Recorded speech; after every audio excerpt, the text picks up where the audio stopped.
Hello and welcome to the Outcomes Over Hours show. I'm Tina Patterson and I'm really excited for the guest that I have today, Jenny Saliba. She is one amazing business person. So Jenny is the CFO of Wealth and Capital Markets at Australian Unity, and she's held various CFO roles, not only in multinational companies, but in ASX-listed companies, as well as in private equity.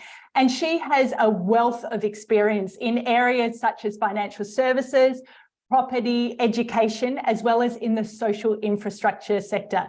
But the thing that really impressed me about Jenny was the fact that she is the first in her family to finish high school. And not only that, she has gone on to complete an MBA and a chartered accountant, as well as obviously her significant experience as an executive. So Jenny, welcome to the Outcomes Over Hours show. Good morning, Tina. Thank you so much for having me. Absolute pleasure. And for the glowing introduction. And well deserved. And I would love it. I've given the highlights reel, I guess, of what you've done, but I know that you have got many leadership experiences and lessons learned. And I would love it if you could just elaborate on some of them for our listeners.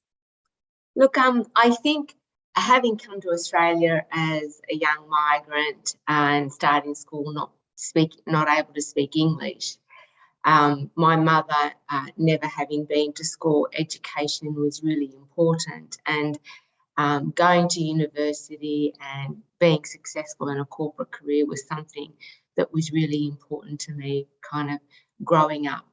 And then once I got here, it was a lot about kind of getting things done, impressing people, being that great professional. And as I've kind of grown up and matured in my career, it's now no longer about me, and it hasn't been about me for a little while now.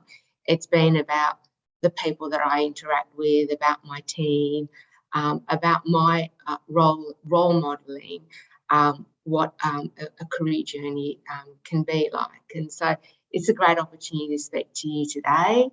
And so I'm kind of looking forward to sharing my experiences.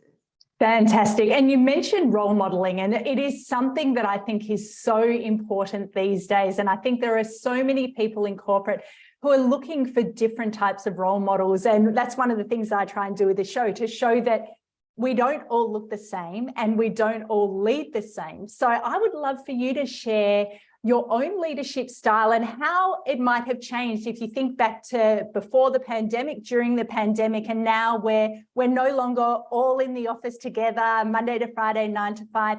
Can you share a little bit about your leadership style and how it's changed?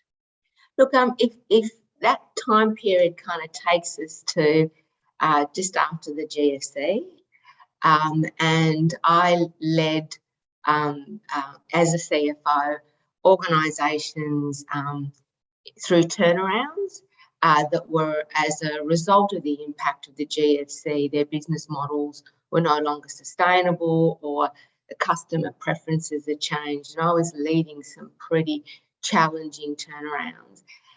My style then was quite directive, and so I had to push through a lot of unpleasant change. I think COVID basically was a time when I became much more engaged with the individual. I was much more human-centric in my approach. When I was asking people how they were going, I was genuinely wanting to understand how they were going. For me personally, and for a number of people, I went through an interview process which was quite extensive, but I actually never met any one of my colleagues face to face. And a large part of my, first probably 12 months, I worked remotely, as did many within my team. I've got a team of about 70 people.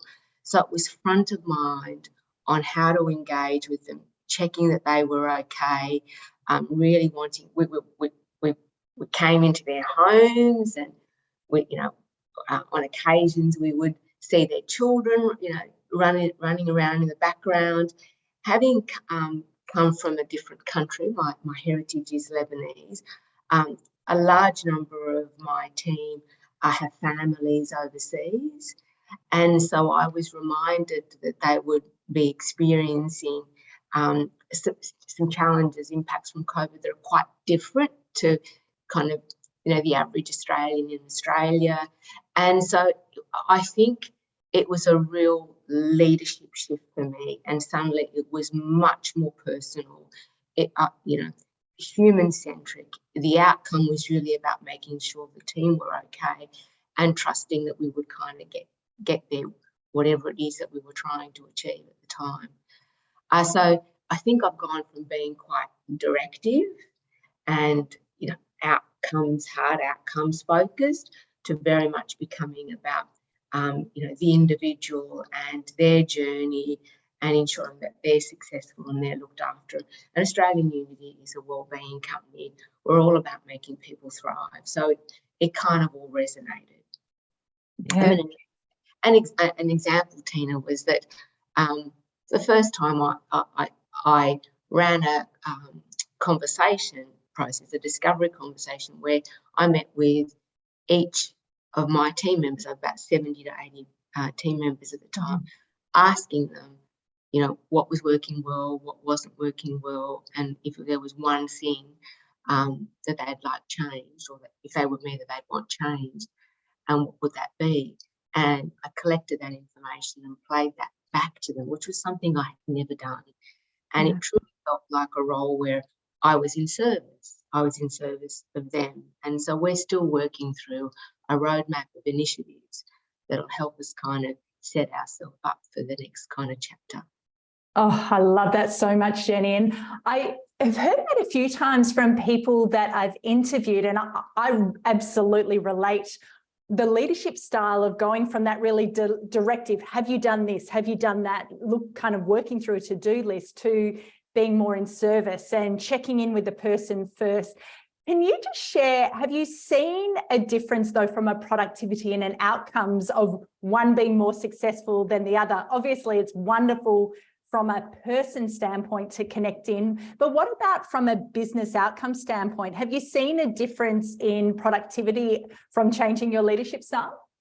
Look, absolutely. I mean, during COVID, we lost some team members that either kind of stepped out of the workforce, or for example, if we had roles that were contract roles or whatever, as an organisation, we kind of bunkered down. And so what we had was a team that then kind of just picked up the pieces and bridged gaps. And I mean, I even had a team member who'd left the organisation to kind of look after, to raise 3 children, realised that we were short-staffed, voluntarily came back. Wow. And helped us get through. Because in finance, you've got hard deadlines, you've got month end, half year end, full year end. And so I saw people kind of going over and above, picking up from other people, supporting one another. I mean, one great experience, and when I started at Australian Unity, I received these kind of random calls from colleagues I didn't know. And I kind of get anxious and think, oh, what does so-and-so want from me? Why are they calling me? And they were calling to check in. Wow. See how I was going, if I needed anything, offering to be a sounding board. And so I was seeing that throughout the team, supporting one another to try and get through. And so we got through all that we needed to get through. Half the time we were kind of probably 15, 20% down in terms of headcount. So it's evidence that kind of you don't need to have people in the office. You don't need to be creating checklists. You don't need to be micromanaging or directing people. You trust them, and you've created the right culture. Beautiful. Amazing. And if you think about more generally for leaders who are leading, as you say, where we're not all in the office together, what are the 2 to 3 skills that you believe that leaders should be thinking about and amplifying so that they can have those outcomes for their teams over their hours in the office? I think role modelling is really important, and the behaviours I'm thinking or that I've been very deliberate about role modelling is trust. So trusting my team, will be able to prioritise, will know what's important, what's not important, So I think that is really important. Communication and connections. When I'm deliberate now about when I'm in the office, I now run monthly lunch and learns. My colleagues do the same. So role modelling, showing up for your team, making sure those events are engaging, are talking about strategy and what are we progressing that is enabling them, showcasing career pathways, because people have spent, so I've got, my team is largely in Melbourne and I'm Sydney based. Yeah. Right. So, and Melbourne had one of the worst kind of lockdowns globally. And so bringing people back into the office and connecting people and ensuring that we're deliberate about how we create career pathways for people that have been with the organisation for 2 or 3 years working from home, don't know what is possible. Showcasing when we achieve those career opportunities for people, and ensuring that they get a voice as well. So my team present at these sessions. I do a monthly round the grounds as well. We've created this team playlist to try and create some fun, and music is in an international language. So that we're really deliberate about how we're engaging and creating a culture and environment where people want to come in, but also we're quite comfortable when they choose to work from home. I love that so much. And I love that be deliberate. And I think that is such an important message for leaders to think through. When are we in the office? When aren't we in the office? The other one that I love that I think not enough leaders are really focusing on right now is the career pathways that you mentioned, because we all, well, those of us who are of a similar age, I think, to where you and I are, we're used to the fact that people saw us in the office, and so we got known and therefore got the great special projects or secondments or promotions based on that. And so when we're not all in the office, being really, once again, deliberate about the career pathways and how you're helping your team it's a great point that you make, and one that I think a lot of leaders probably it would be beneficial for them to spend more time thinking about how they create that, even if their people aren't seen as much as they used to be in the past. Yeah. Fantastic. I'd love to shift it up a little bit. Do you have a morning routine at all? I have a few. I get bored easily, and me too. I love to do something that I kind of have to do. So one of my favourite things in the morning is to go for a run on soft sand, either at Coogee or at Bondi. So if it's sunny, I do that, and I often get some great ideas. I work through problems or listen to music or whatever. I mix that up with yoga. So if it's raining or if it's cold, I do some yoga, and every 18 months I sign up to the gym for about 18 months. And then I cancel my membership. So I mix it up. I love being outdoors. I love being physical. It helps me kind of process the day or the week, work through kind of problems or just detox, right? Yeah. Oh, I love that. And I love that you focus on self-care. And I think for a lot of people, when it comes back to role modeling, it's so important for people and leaders to see other leaders also who prioritize self-care as an important thing. I love also what you said, that sometimes you get your best ideas when you're running on the soft sand. I mean, my team will get, rounds of emails or ideas or thought bubbles, I call them, and they'll go, yeah, Jen's been on a run. I love it. I love it. And what's the best, most practical advice you've been given to work smarter? Oh, that's a really hard one. To work smarter, I think it's trust my team, not be as protective. So I'm a bit of a mother hen, and I was very, very fortunate that my boss set me up really, really well when I started at Australian Unity. And so I've tried to do that. And the advice has been, let them go, they're okay. It's okay if they kind of trip and fall and pick themselves up. And so I'm trying to do that because it's all again, once again, about role modelling. So if I'm tired, if I'm stressed, then that energy feeds to my team, and I don't want to do that. Yeah, I love that. It was interesting. I read an interesting post this morning, actually. One of the people who I love following is Ray Dalio, who wrote the book Principles, but he spoke about how sometimes for your team, one of the best things you can do is to let them go through the hard times, because often we do grow when we go through the hard times, even though it can be hard to do that. Thinking through, is this something where I can kind of accelerate the learning for them, or is it something that they actually have to go through and they will come out much stronger as the result, even if it is a tough experience going through, which I think was an interesting point.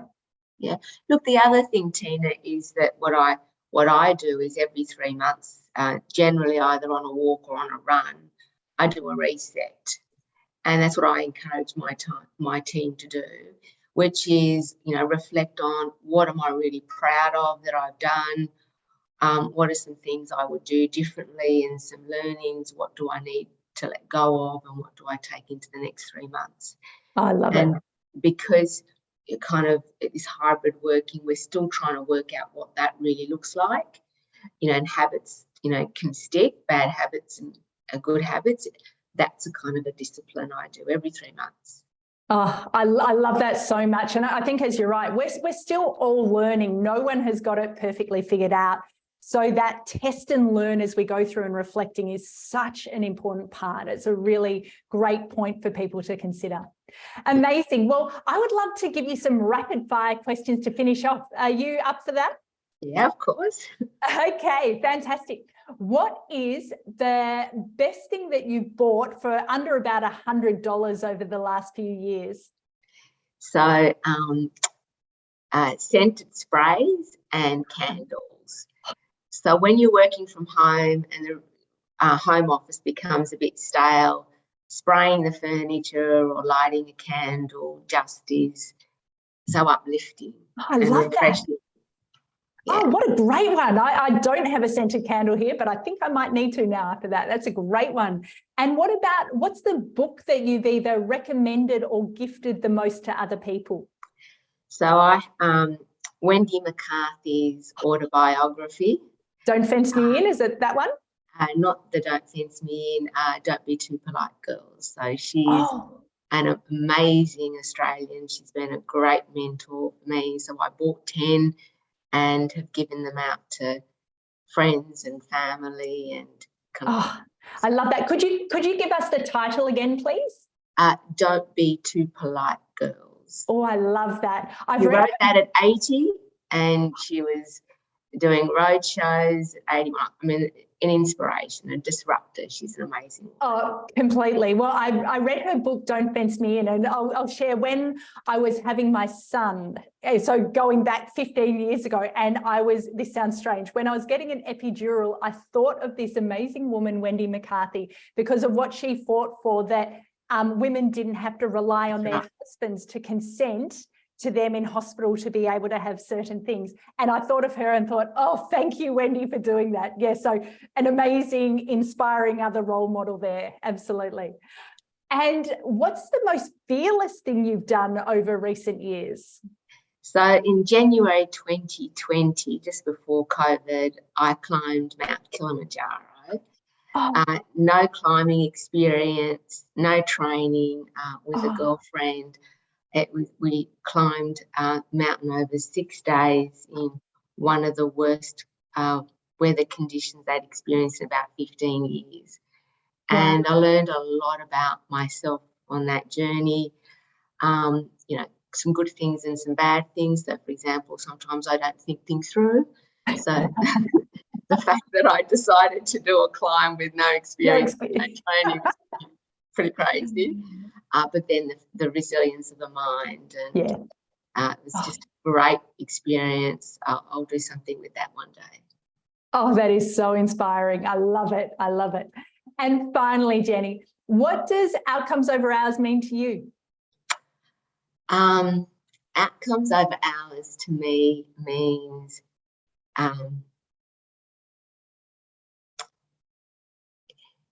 it means a way of the future. It means honouring the human in all of us. It means what life really should be like, because it's no longer about work-life balance. It's about life. I love it. And it's about trust. That is so good. Jenny, you have just given so many pearls of wisdom here today. So thank you so much for your time. I know that people will be inspired, have got some things that they can think through and reflect about how they do things differently and focus on outcomes over hours. So thank you so much for being a guest on my show today. Thank you, Tina. It's been fun.